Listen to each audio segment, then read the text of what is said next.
1 Pierre 4, versets 12 à 16. On va lire ces passages devant nos yeux, 4, 12 à 16. Mes bien-aimés, ne soyez pas surpris de la fournaise qui sévit parmi vous, la fournaise ou des difficultés qui sévissent parmi vous, pour vous éprouver, comme s'il vous arrivait quelque chose d'étrange. On commence par ce verset. C'est assez étonnant, parfois, on a l'impression, si on prend une expression un peu plus des non-croyants, le sort s'acharne un petit peu. La mauvaise étoile, qu'est-ce que j'ai fait? Et il y a une série de difficultés qui se succèdent, et on a une difficulté et une autre, et une autre, et une autre, et on va le voir par la suite. On peut souffrir de différentes manières. Ici, c'est simplement... l'apôtre, il parle aux bien-aimés. Aux bien-aimés, c'est ceux qui sont aimés par le Seigneur. Comme disait l'apôtre Jean, il se décrivait, je ne sais pas si vous savez, celui qui était aimé du Seigneur, et simplement parce qu'il savait qu'il était aimé. Celui que le Seigneur aimait. Et nous sommes ceux que le Seigneur aime, chacun, chacune.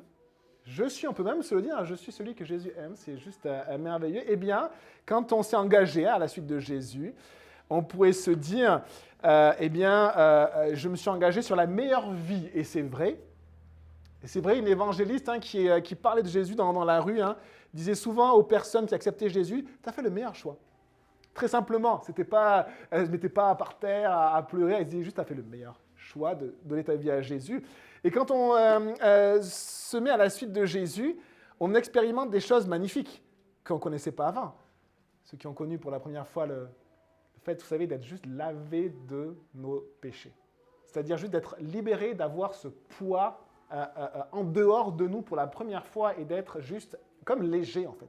On a porté, je ne sais pas si vous avez vu le Voyage du pèlerin. C'est un livre de John Bunyan qui il y a eu un grand succès au XVIe, XVIIe siècle. Et il y a eu un film d'animation qui a été fait. Je vous le recommande, il est très bien, Le Voyage du pèlerin. Et on a ce chrétien, il s'appelle même chrétien, et qui porte un fardeau. Il porte un fardeau, il a donné sa vie à Jésus. À un moment donné, il va juste lâcher ce fardeau au pied de la croix et il va vraiment vivre pour la première fois cette libération de ce poids, lavé de nos péchés. La première fois qu'on ressent et qu'on est rempli de l'amour de Christ, c'est souvent quelque chose qui marque. Rempli parce qu'on est dans la présence du Seigneur, on n'avait pas connu ça et on est juste rempli. Comme si vous voulez, quelqu'un qui a assoiffé dans le désert et à un moment donné, il plonge dans l'eau rafraîchissante.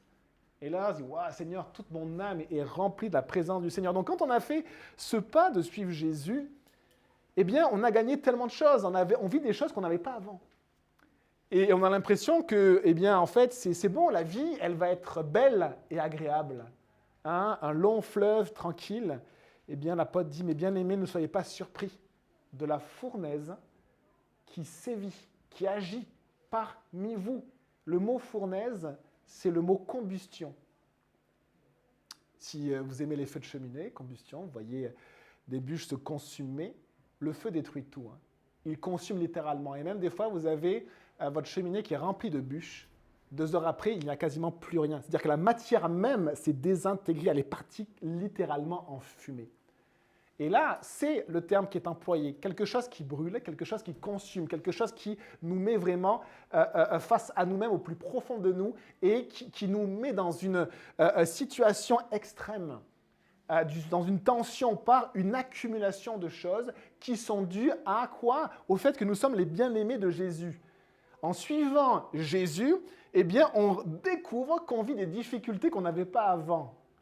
C'était plus simple avant de faire la fête avec les autres et d'avoir la vie immorale que je voulais. Et maintenant que je veux servir Jésus, que je veux être pur dans ma vie, que je veux juste le suivre, que je veux accomplir ses commandements, je vis des difficultés que je n'avais pas avant. Et du coup, la réaction qu'on peut avoir à un moment donné, c'est de dire, un peu comme Job, Jésus, je ne comprends pas. Je ne comprends pas, c'est dur, ça brûle, c'est dur, ça fait mal. Pourquoi est-ce si difficile? Je t'ai donné ma vie, j'ai essayé de faire ce que tu me demandes. Et c'est dur, et j'ai des difficultés que je n'avais même pas auparavant. Je gère des choses encore plus importantes et plus difficiles que ma vie que j'avais avant de te connaître. La réponse de l'apôtre et celle-ci, ne soyez pas surpris. Il nous dit ceci, il nous dit simplement cette parole étonnante, c'est normal. C'est normal. C'est étonnant ce qu'il nous dit, ne soyez pas surpris. C'est absolument normal. Ne pensez pas que c'est quelque chose d'étrange ou de bizarre. Vos difficultés sont absolument normales. Et nous on répond, mais c'est dur Seigneur, c'est dur.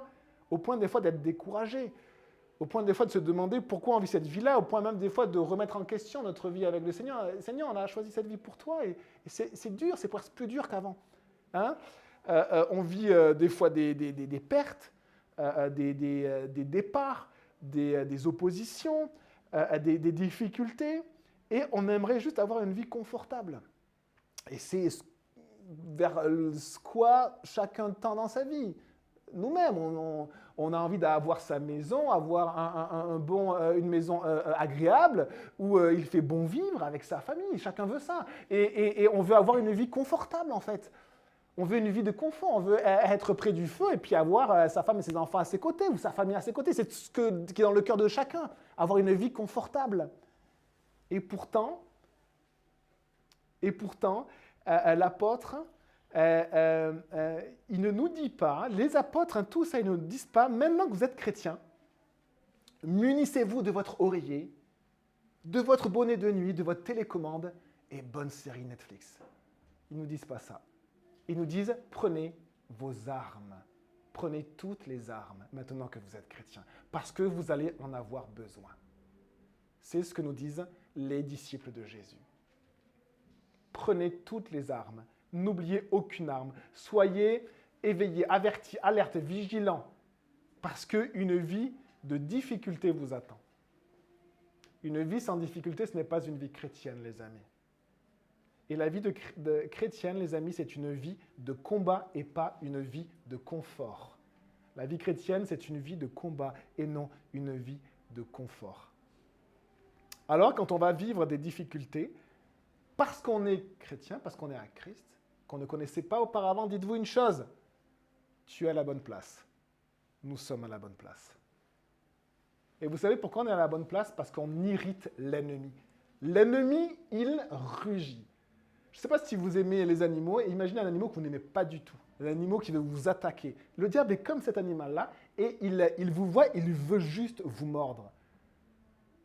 Dans un zoo, j'ai juste vu à un moment donné un tigre du Bengale, vous savez, ces tigres beaux, là, roux, rayés, et dans leurs yeux, il y a juste l'envie de manger la proie. Ils vous regardent, on a l'impression qu'ils veulent juste vous bouffer. Et ça fait peur. Ils sont là, et ils feulent, et ça fait vraiment peur. Monstre les dents. Et le diable est comme ça. On irrite l'ennemi. L'ennemi veut nous détruire. L'ennemi veut nous mordre. L'ennemi veut nous mettre à terre. Il veut même nous anéantir. Il est irrité. Et donc, nous sommes éprouvés dans un monde qui n'a pas choisi de suivre le Seigneur. Hein. Ce monde est dépravé, corrompu par le péché depuis la chute d'Adam et Ève. Adam et Ève ont mis dehors Dieu. Ils se sont mis eux-mêmes dehors de ce petit ce jardin d'Éden. C'est presque un endroit de ciel qui était sur terre où on avait la présence de Dieu qui venait tous les soirs. Et il y avait tout ce dont on avait besoin. C'était vraiment là, pour le coup, confortable. Et depuis ce moment où ils ont rejeté Dieu, eh bien, nous avons cette vie-là. Et quand nous sommes chrétiens, nous sommes dans ce monde-là et nous sommes éprouvés. Mais regardez ce que dit l'apôtre. Si on mène une vie de combat, regardez, verset 13.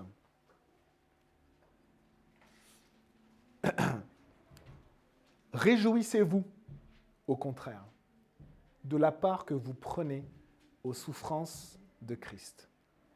Réjouissez-vous, au contraire, de la part que vous prenez aux souffrances de Christ. Quand nous venons à Christ, il y a une chose que nous ne saisissons pas encore, c'est qu'il y a une part de souffrance pour nous. Et on ne le saisit pas encore. Et souvent, ce que fait le Seigneur, c'est qu'il nous remplit d'une abondance de sa grâce, d'une abondance de sa présence, comme s'il nous donne un surplus d'énergie et de batterie. Pour qu'on puisse se souvenir de ces moments-là, que ça vaut le coup. Ça vaut le coup, parce que je connais la présence du Seigneur, je connais la grâce du Seigneur, je sais ce qu'il a fait pour moi, je connais son nom, ça vaut le coup. Mais il y a une part de souffrance, dans la vie chrétienne. Et je ne peux pas vous enseigner l'inverse, sinon je n'enseignerai pas la parole de Dieu. Les amis, on parle des souffrances de Christ. Ça veut dire quoi? Ça veut dire que Christ a souffert.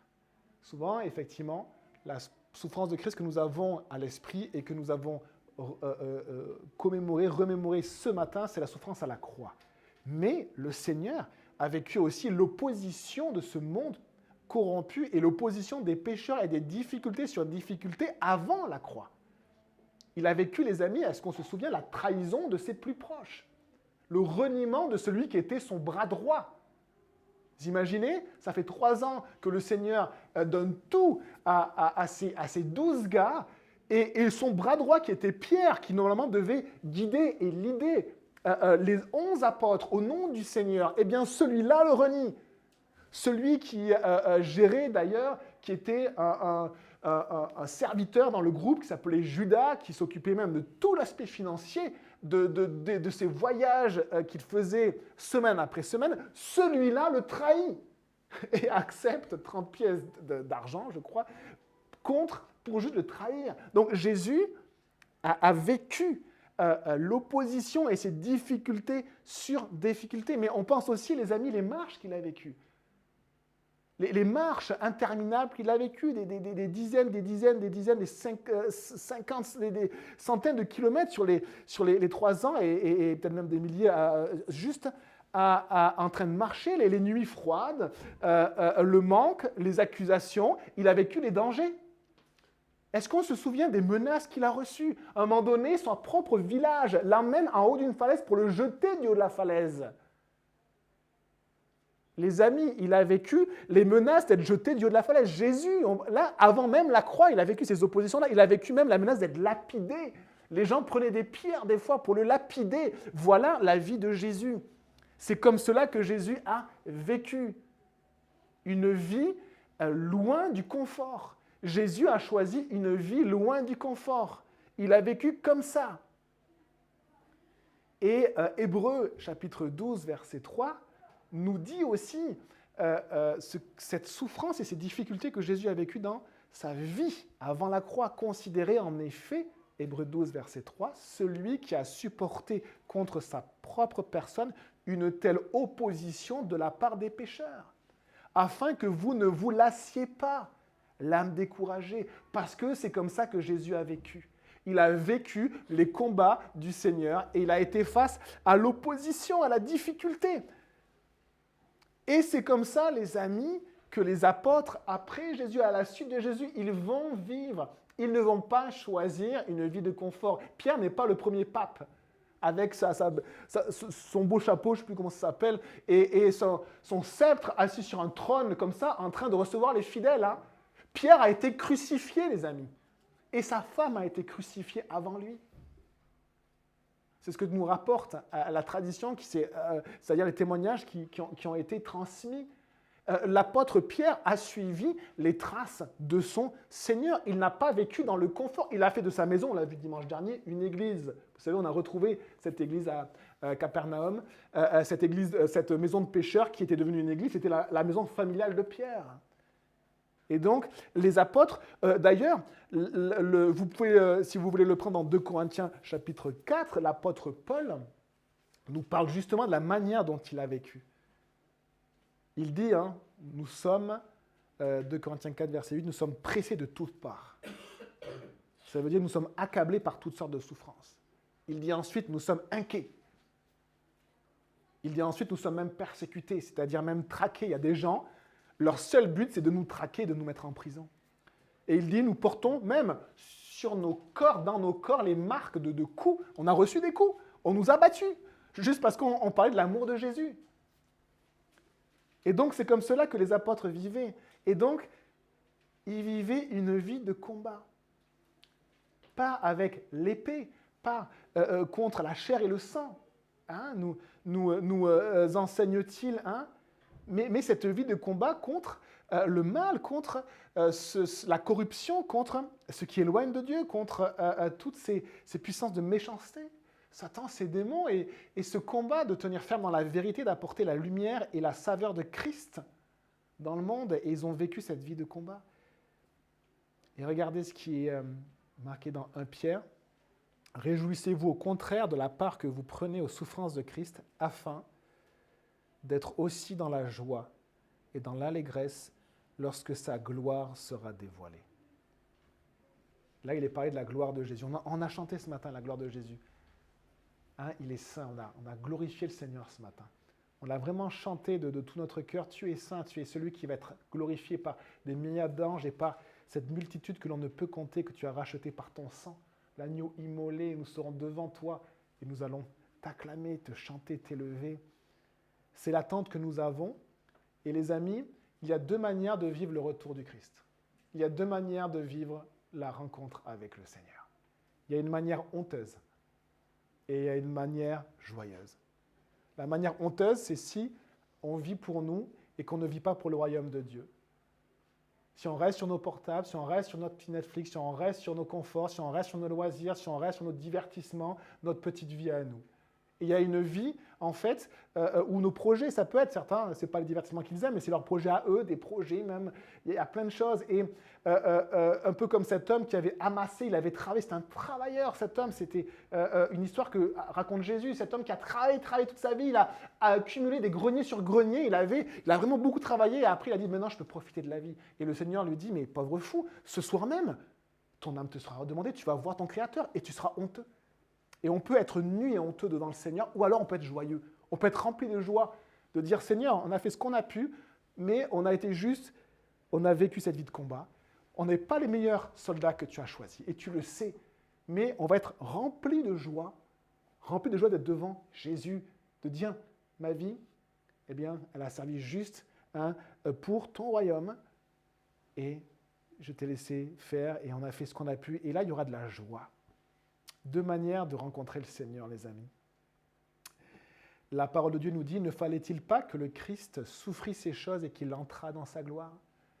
Les amis, il y a une vérité qui est répétée et qui est forte dans la parole de Dieu, c'est que la gloire, elle suit la souffrance, elle ne précède pas la souffrance. Il y a d'abord la souffrance et après la gloire. Et nous sommes dans un monde où on vous promet la gloire. Et même des églises, des fois, vous promettent la gloire, vous promettent une sorte de succès, vous promettent quelque chose. On essaie d'attirer les gens par un truc qui va alimenter notre chair. Et ce n'est pas ce que nous voulons faire. La parole de Dieu enseigne la souffrance du chrétien et le combat du chrétien. Et d'attendre la gloire du Seigneur. La souffrance, elle précède la gloire. Et d'ailleurs, c'est ce que l'apôtre Paul dit. Il parle d'abord de la communion des souffrances du Seigneur. Et après, il parle de la puissance de la résurrection. On ne vit la puissance de la résurrection que si on accepte de vivre pour Christ et de souffrir pour le Seigneur. Il a fallu que Jésus souffre pour qu'il vive la gloire, même lui. Et les amis, tout le livre de l'Apocalypse, dont on a lu une partie, eh bien, il parle autour de ce thème-là de l'agneau immolé, l'agneau sacrifié. C'est comme si on voit cet agneau-là, tout dans la fin des temps, ce sera le thème, les amis. Le thème de l'agneau immolé que le monde refuse de recevoir. Et le Seigneur qui est patient, qui envoie encore des tribulations, mais qui attend encore une, et qui attend, encore une qui attend, et les hommes qui maudissent, et l'agneau qui est immolé, qui a été sacrifié pour eux. C'est le thème de l'Apocalypse, qui est maintenant assis sur le trône. Et les amis, c'est en vivant comme lui a vécu, et en souffrant comme il a souffert, que nous allons pouvoir avoir de la joie, que nous pourrons vivre pleinement sa gloire. Alors, il y a une part de souffrance que Jésus a portée lui seul. C'est la croix. Il y a une part de souffrance que le Seigneur ne nous invite pas tous à vivre. Certains ont une part de souffrance plus importante que d'autres. Regardez Job. Job a une part de souffrance plus importante que les autres. Mais qu'est-ce qu'il a dit à la fin de sa vie? Mon oreille avait entendu parler de Dieu. C'est comme s'il disait, j'allais au temple, j'allais dans ton temple, je sacrifiais, je t'aimais. Et il dit, mais maintenant, mon œil t'a vu. Tu as été face à face avec moi. Ceux qui ont souffert, vous savez, où se retrouvent ceux qui ont souffert pour l'agneau, qui ont été tués pour l'agneau? Où est-ce qu'ils se retrouvent? À la fin des temps, ils sortent du trône même, de dessous le trône même de l'agneau. Ils ont cette place-là. Donc je ne veux pas souffrir, je ne veux pas sortir sous le trône de l'agneau parce que je n'ai pas envie de souffrir. Mais ceux qui auront cette part-là, à qui Dieu a prévu une part de souffrance qui est plus grande que les autres, eh bien Dieu aussi prévoit comme une joie particulière et une place particulière aussi. Et on ne veut pas souffrir, évidemment, mais notre vie chrétienne est une vie aussi de souffrance. Est-ce que vous savez ce que Charlie Kirk a dit? Les pasteurs de Calvary Chapel, notre famille d'église, et votre famille d'église, l'avaient invité à une conférence, et il est mort avant. Et il voulait venir en Californie, et il disait à ses frères et sœurs, si je suis mort, c'est que je suis mort sur le champ de bataille. Vous direz ça à mes frères et sœurs. Si je meurs, dites-leur que je suis mort sur le champ de bataille. Et ça m'a marqué parce que c'est une personne qui a proclamé clairement la vérité. Clairement la vérité. Et le monde déteste cela. Et l'ennemi déteste cela. Et quand il est mort, les amis, l'impact que ça a eu dans la nation américaine est incroyable. Incroyable. Incroyable. Beaucoup de gens se lèvent et ils veulent dire, moi je veux vivre pour le royaume de Dieu maintenant. Et notre nation, en France, on peut pleurer pour elle, on peut prier pour elle aussi. Hein? Et on peut aussi simplement être encouragé de ces exemples, de ce que Dieu a donné, ces sortes de prophètes qui parlent la vérité et que même parfois l'Église, déprécie. Même l'Église, des fois, déprécie ceux que Dieu même a envoyés. Parfois. Et même, des fois, l'Église ne reconnaît pas ses propres prophètes. Verset 14, si vous êtes insultés à cause du nom de Christ, vous êtes heureux, parce que l'Esprit de gloire, l'Esprit de Dieu, repose sur vous. Si vous êtes insultés à cause du nom de Christ, vous êtes heureux. C'est étonnant quand même. Il n'y a que dans la Bible que j'ai vu ça. Je n'ai pas vu cet enseignement ailleurs. C'est le raisonnement, des fois, que nous apporte le Saint-Esprit est totalement différent de ce qu'on entend dans le monde. Imaginez, hein, si vous êtes insulté, vous êtes heureux. C'est totalement différent de ce que l'on entend. C'est totalement étonnant. Vous êtes heureux, pourquoi? Eh bien, si on est insulté à cause du nom de Christ, c'est qu'on est en train d'avoir la place que le Seigneur demande et du coup de jouer le rôle qu'il nous demande. Le rôle, c'est d'apporter la lumière de Jésus et la saveur de Jésus. Venez et goûtez combien le Seigneur est bon, nous dit un psaume. Et quand on essaie de vivre comme ça, ou par le Saint-Esprit, ceci ne peut être vécu que par le Saint-Esprit, eh bien c'est comme s'il y a une joie particulière, et la parole de Dieu dit, vous êtes heureux, et vous pouvez même vous réjouir. Et c'est très étonnant, c'est absolument pas humain. Hein. Mais quand les disciples, dans les actes, je crois que c'est Pierre et Jean, vous vérifierez dans les actes, quand ils sont battus pour le nom du Seigneur, ils sont battus.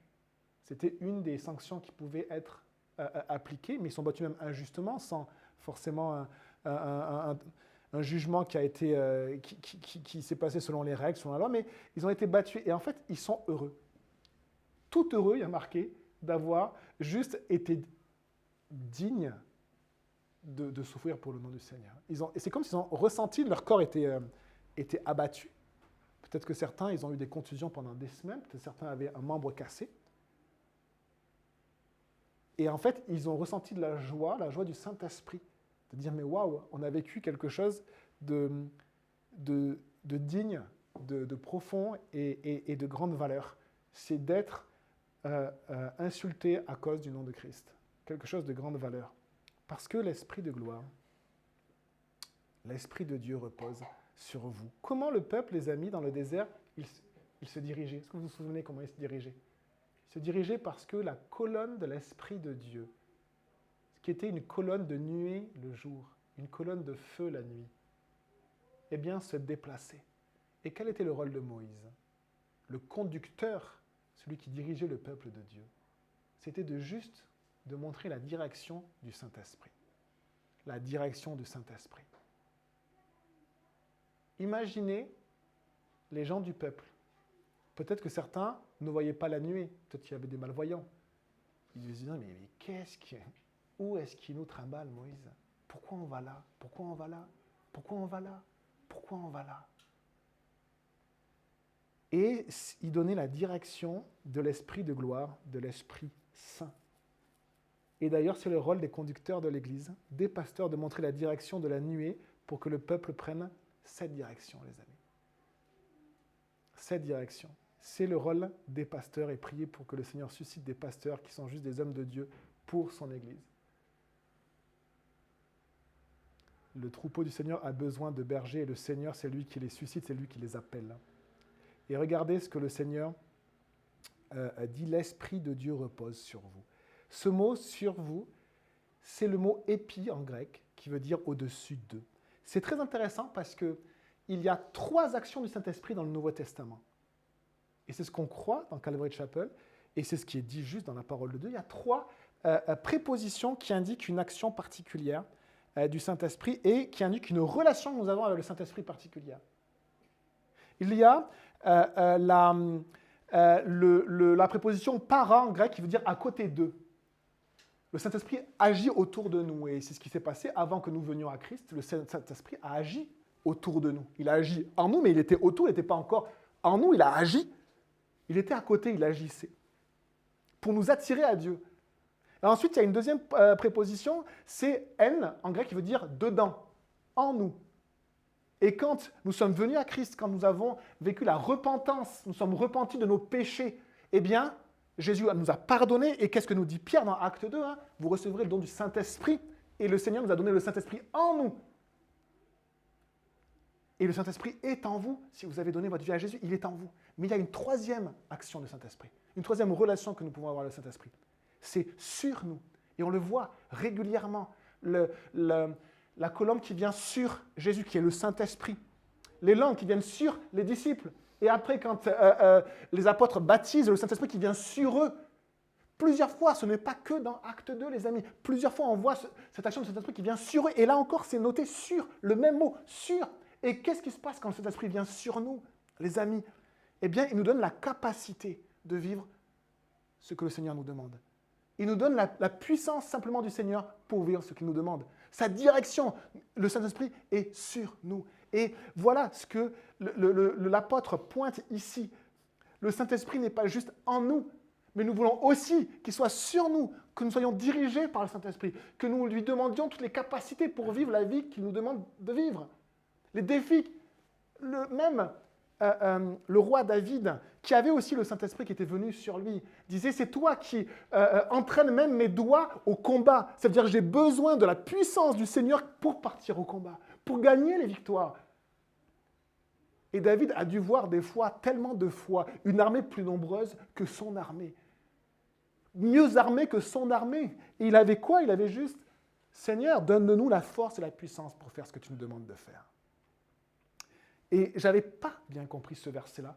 Et maintenant, le Seigneur montre ce qui signifie, c'est assez simple. Galates 5, verset 25, ce verset dit « Si nous vivons par l'Esprit, marchons aussi selon l'Esprit. » C'est étonnant ça, de dire « Si nous vivons par l'Esprit, marchons aussi selon par l'Esprit. » Qu'est-ce que ça veut dire? Ça veut dire quand tu as été régénéré, quand tu es né de nouveau, le Saint-Esprit est venu en toi. Mais le Seigneur veut aussi te diriger, que son Esprit vienne sur toi. Et te donne la force et la puissance de ce qu'il a prévu pour toi. Et dans Calvary Chapel, on croit à la puissance du Saint-Esprit. On a besoin d'être baptisé du Saint-Esprit. On a besoin de ce Saint-Esprit pour qu'on puisse faire juste ce que le Seigneur nous demande de faire, chacun pour sa vie. Et aussi dans l'Église, connecté de la bonne manière, que le Saint-Esprit vienne sur nous. Et on a ces moments dans l'Esprit une fois par mois. Et je vous invite vraiment à venir. C'est des moments juste devant le Seigneur. Et on prie le Seigneur. On est juste disponible au Seigneur. Et le Seigneur fait des choses. Il fait de belles choses dans sa présence. Être dans sa présence, c'est tellement bon. On sent comme le souffle du Seigneur. Ce n'est pas juste, vous savez, la maison qui est restée fermée trop longtemps, mais c'est la maison, à un moment donné, qu'on aère. Et là, on sent le souffle, le Saint-Esprit qui est là. Ce n'est pas juste une vie. C'est merveilleux déjà, la vie. Mais c'est quelque chose qui sort, qui déborde, qui souffle, qui jaillit. Vivre en étant dirigé par l'Esprit de Dieu, c'est vraiment vivre une vie qui est différente de celle des autres. Et définitivement. Imaginez encore le peuple dans le désert, c'est une vie aberrante qu'ils ont vécue. Imaginez les autres peuples qui voyaient ce peuple d'1 million de personnes qui étaient dans le désert. Ils allaient d'un point à l'autre, et d'un point à l'autre, ils disaient « mais ils sont fous, ils sont dans le désert, qu'est-ce qu'ils font ?» Ils suivaient l'Esprit de Dieu. Ils suivaient la colonne de l'Esprit de Dieu. C'est étonnant, c'est tellement étonnant. Et la réponse de Moïse devait être toujours la même, hein, c'est la direction que montre la nuée, c'est la direction que montre le Saint-Esprit. Allons-y, allons-y. Et Moïse a reçu tellement d'opposition de la part du peuple. Pourquoi? Mais c'est la direction que le Seigneur montre. Allons-y ensemble, les amis. Verset 15. Que personne parmi vous n'ait à souffrir pour avoir tué, volé, fait le mal ou pour s'être mêlé des affaires d'autrui. Que nous dit maintenant l'apôtre? Il nous dit, si vous êtes insulté à cause du nom de Christ, vous êtes heureux. Mais aussi, on peut être insulté parce qu'on est juste insupportable. On peut être insulté parce qu'on a un mauvais caractère. On peut vivre des difficultés parce qu'on a aussi une mauvaise attitude.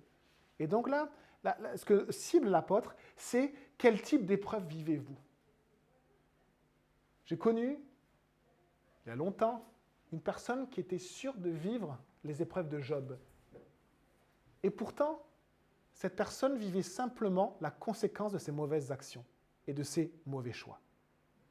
Et il pensait qu'il était éprouvé injustement, mais c'était juste c'était la conséquence de ses mauvaises actions, mais il ne voulait pas le reconnaître.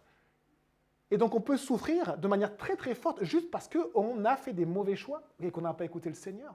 On peut souffrir parce qu'on a aussi commis une mauvaise action. Et on peut simplement, en fait, pourquoi souffrons-nous? Quel type de vie avons-nous? Est-ce que nous souffrons à cause de notre mauvaise attitude? Est-ce que nous souffrons à cause de nos péchés?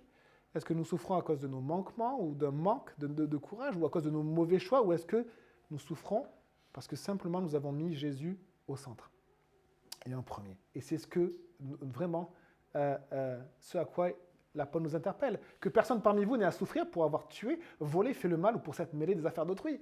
Celui qui est en prison et qui vit des choses horribles en prison parce qu'il a tué, c'est horrible et on est désolé pour lui, on n'a pas envie qu'il soit en prison, mais il a tué, donc il est en prison. Ce n'est pas du coup l'épreuve de Job, l'épreuve du croyant, c'est l'épreuve, la conséquence de ses mauvaises actions. Et nous pouvons aussi, une autre chose les amis, et ça il faut en avoir conscience, souffrir parce que le Seigneur nous éduque. Parce que le Seigneur nous éduque. J'espère que vous avez en souvenir, j'espère, parce que maintenant ça se perd et il n'y a plus beaucoup parfois même d'éducation, mais que vous avez souvenir d'un moment où vous avez fait vraiment une mauvaise action et vous avez été puni par vos parents. Et heureusement que vous avez été puni par vos parents. Parfois on peut être puni injustement, je ne parle pas de ça, mais être puni par vos parents parce que vous avez vraiment été juste méchant. Et heureusement, le Seigneur dit oui, quand tu punis ton enfant, tu le frappes, oui, et oui, c'est dur, mais tu sauves son âme de la mort. Tu sauves son âme de la mort. Et donc, en fait, parfois, le Seigneur, on reçoit des claques, les amis. On connaît cette expression. Ah, j'ai reçu une claque. Et des fois, on reçoit des claques de la part du Seigneur. Le Seigneur nous arrête. Et on reçoit vraiment une claque du Seigneur. Et c'est super dur. Et parfois, c'est le Seigneur qui nous éduque parce qu'on en a besoin. On en a besoin. On reçoit une claque. Et on en a besoin. Et tous, parce que le Seigneur prend soin de nous, est un Père envers nous qui sommes ses enfants. Et parfois, nous avons besoin d'être éduqués aussi. Verset 16, mais si quelqu'un souffre parce qu'il est chrétien, qu'il n'en ait pas honte, au contraire, qu'il rende gloire à Dieu dans cette situation. Alors, on va finir sur cela. Si quelqu'un souffre parce qu'il est chrétien, qu'il n'en ait pas honte. Ça, c'est très intéressant parce que des fois, on a le regard des gens qui ont un grand impact sur nous. Je ne sais pas si vous avez eu cette réflexion. Vous savez, le regard des gens, ce que pensent les gens, que ce soit parmi les non-croyants ou des fois même parmi les croyants, qu'est-ce qu'on va penser de moi ? Qu'est-ce qu'on pense de moi? Et parfois, on modèle notre comportement pas par rapport à notre décision personnelle, mais par rapport au regard des autres. Le regard des autres a une puissance incroyable. On le voit parmi nos ados. On suit le groupe, mais les adultes, c'est pareil, les amis. On suit le groupe aussi. Et parce qu'on n'a pas envie d'être différent, le regard des autres. Et là, le regard, c'est un regard de honte. Le monde nous dit, mais n'importe quoi. Et il nous fait nous sentir mal, comme si on pense, parce qu'il fallait, comme si on pense des choses complètement hallucinantes, complètement qui n'ont pas de sens. Et du coup, on est mal. On est mal. Et l'apôtre nous dit, mais si quelqu'un souffre parce qu'il est chrétien, qu'il n'en ait pas honte. N'ayons pas honte de la manière dont nous sommes regardés. Ayons plutôt honte de pécher. Le monde n'a pas honte de pécher. Il pêche, il se relève, il dit simplement, ah, c'était bon. Et il regarde Dieu en disant, ah, c'était bon, qu'est-ce que tu vas faire, Seigneur? Et le Seigneur l'aime, il dit, mais je peux te libérer de ton péché. Un jour, tu seras devant moi et tu seras jugé pour ton péché. Je peux te libérer, te pardonner. Le monde fait ça, nous, ayons honte de pécher. Plutôt honte du regard des autres, honte du regard du monde. Ayons honte de ne pas écouter Dieu. Ayons honte de ne pas écouter Dieu. Et si on manque de courage, les amis, sachez une chose, moi, de caractère, je n'ai pas beaucoup de courage, les amis. De caractère, je n'ai pas beaucoup de courage.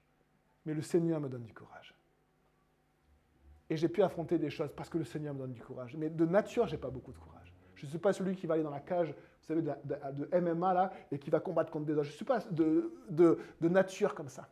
Mais par contre, le Seigneur m'appelle à faire face à des situations qui sont peut-être encore plus fortes que celles-ci. Et le Seigneur me donne du courage. Le Seigneur veut te donner du courage aussi. Pour ce qu'il t'appelle. Pourquoi? Parce que son esprit veut être sur toi et te donner tout ce dont tu as besoin. Demande simplement au Seigneur, remplis-moi de toi, donne-moi ce dont j'ai besoin, donne-moi le courage. Et des fois, le courage, les amis, c'est même si vous tremblez de partout, c'est juste d'aller là où Dieu vous demande d'aller. Vous tremblez, c'est pas grave, allez-y. C'est de dire ce que Dieu vous demande de dire. Même si vous tremblez, que vous avez l'impression que vous allez bégayer, dites ce que Dieu vous demande de dire, simplement. Et là, les amis, mais le Seigneur va vraiment vous bénir et attester de son esprit sur vous et dans votre vie. Qu'il n'en ait pas honte, au contraire, qu'il rende gloire à Dieu dans cette situation. C'est incroyable, rendre gloire à Dieu parce qu'on vit des difficultés. C'est assez étonnant. Comme témoignage, j'ai le témoignage juste d'un père de famille qui était aussi un enseignant de l'église et qui avait perdu sa fille d'un accident. Et du coup, un jour, il s'est levé dans l'église et il a dit il fallait que je remercie le Seigneur. Alors, c'était très dur, super émouvant parce qu'il avait vraiment perdu sa fille qui était en plus jeune adulte, c'était vraiment horrible, mais il a dit il fallait que je remercie le Seigneur. C'est comme si, on l'a chanté, hein, dans l'épreuve, tu es Seigneur de tout. Dans l'épreuve, tu es Seigneur. Et on reconnaît qu'il est Seigneur. On ne comprend pas tout. Des fois, on est juste anéanti, mais on reconnaît qu'il est Seigneur. Est-ce qu'on sait, c'est très difficile, je sais, mais est-ce qu'on sait remercier le Seigneur dans nos difficultés? C'est assez étonnant, mais est-ce qu'on sait le remercier dans nos difficultés? On va le chanter après, hein, de remercier le Seigneur, qu'il soit béni, que ce soit dans une vie confortable, dans une vie de difficulté. Dans des moments plutôt confortables, dans des moments de difficulté, qu'il soit juste béni. Des fois, on a difficulté sur difficulté, coup sur coup. Mais on sait que le Seigneur est au-dessus de tout cela. On sait que rien n'arrive aussi sans sa permission. On sait qu'il est Dieu. On sait qu'il est présent dans nos vies. On sait que, on demande même, alors que ces épreuves soient faites aussi pour nous purifier, pour nous faire grandir, Seigneur. Si tu permets, toi, si on ne souffre pas à cause de nos péchés ou de nos mauvais choix, mais qu'on est vraiment dans sa main, que Seigneur, permets que ces épreuves me purifient et que tu fasses ce que tu veux ce que tu veux dans ma vie. Hein? Les épreuves aussi sur le champ de bataille, quand on prend sa part de combat dans la vie chrétienne. Aussi, des fois, c'est l'irritation de l'ennemi sur nous, des fois, c'est autre chose. C'est assez étonnant, remercier le Seigneur même dans nos difficultés. Hein? Et de demander juste au Seigneur, aide-moi à continuer, aide-moi à persévérer, aide-moi à être un bon travailleur pour toi, aide-moi à être un bon soldat de Jésus, d'accepter de ne pas avoir cette vie de confort, mais une vie vraiment qui fait face à ce que tu veux dans ma vie, et même d'être amené à dire, Seigneur, je crois que tu es quand même là dans ma vie, tu es là au milieu de mes difficultés, et je veux te louer, toi. C'est ça, l'enfant de Dieu. C'est quelqu'un qui n'oublie pas son Père, même dans les difficultés. On a des difficultés, mais ça ne change pas de qui est notre Père. Et de le proclamer, de le confesser, eh bien, c'est de dire, Seigneur, tu es mon Père, c'est toi qui es Dieu dans ma vie. Je ne comprends pas tout, mais tu es Dieu dans ma vie, tu es à mes côtés. Job 1, verset 21, il dit, l'Éternel a donné, l'Éternel a repris, que le nom de l'Éternel soit béni. Hein, qu'il rende gloire à Dieu dans cette situation. On prie les amis, Seigneur, on te dit merci mon Dieu pour ta parole. On te dit Seigneur, merci pour l'action de ta main dans nos vies. Ta main est puissante. Ta main n'est pas trop courte pour sauver. Merci Seigneur, on s'en remet à toi ce matin. On te demande une dose de bénédiction.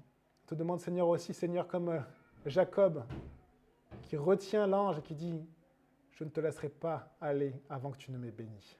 Je suis venu ce matin dans ta maison, Seigneur, pour que tu me bénisses aussi. S'il te plaît, bénis-moi. S'il te plaît, pardonne-moi. S'il te plaît, remplis-moi de toi, Seigneur. Seigneur, remplis-nous de toi. Saint-Esprit, descends sur nous. Remplis-nous, fais-nous, déborde de nous. Sois sur nous, conduis-nous, donne-nous la puissance, la capacité, la force face à ce que tu nous demandes de faire, Seigneur.